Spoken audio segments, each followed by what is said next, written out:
A man is defined by the legacy he leaves through his family and his children.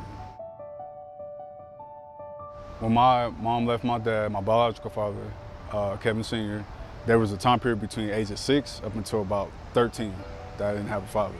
So I had to kind of like find myself. I was getting into trouble and mischief and stuff like that.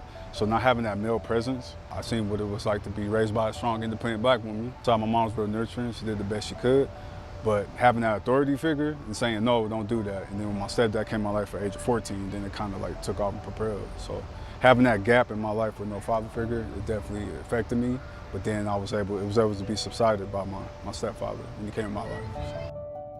My name's Kevin, and I moved out to Colorado basically for school and my job. I work for Excel Energy. I'm an assistant director, and then I also mentor youth too. Just overall, to the youth and to anybody out there, and I have homies that still, in the hood, I always tell them, like, there's a better way to life, And you can find a niche or a talent that you're good at and use that and use the talents that God gave you to, like, be a better man in person. So basically what I tell people is that when I joined the gang, there was my family outside my family, there was my outside family, and when I was in jail and then when I went to prison, they wasn't there for me. Like my mom was, or my sister that came put money on my books and stuff like that. So the work I put in was wasted. Me and my wife was like the greatest thing in my life. She brings me joy, and that's why I'm smiling. She makes me smile all the time. And my son, he looks just like me.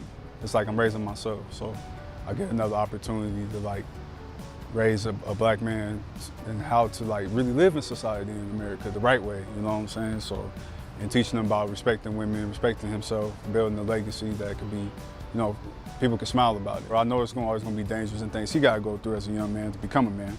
But as his father, I can steer him like, hey man, I was out there in the rough patches, and then I could, you're gonna make your own decisions, son, but this is how I can guide you. That's my job as his father. I actually have a group chat with all my friends. I have about 5 friends I grew up with, and me and my friends always talk about just becoming better men, overall, just anything. Fitness, finances, dealing with people, social skills, all those type of things. I tell them every day, first get up and pray, exercise, meditate, that's what I do, and then find a niche or talent that you have. Be stoic, stand 10 toes down, I believe in that and what you believe in. Respect all women, respect all men, Those are the core principles I live by, and I believe in God. Some people don't, but I do. I used to get made fun of in the hood for this, but I write poetry.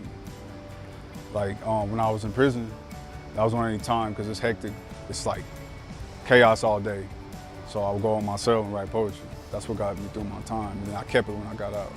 So I used to think that was soft, but then I picked that up. So that's something when I tell people, or when I told my wife, oh, I write poetry, she was like, really? I was like, yeah. Put your words on it. I don't know what to say, express myself. I wasn't taught that. So I put it on the paper. So that's something somebody wouldn't expect for somebody like me, quote unquote.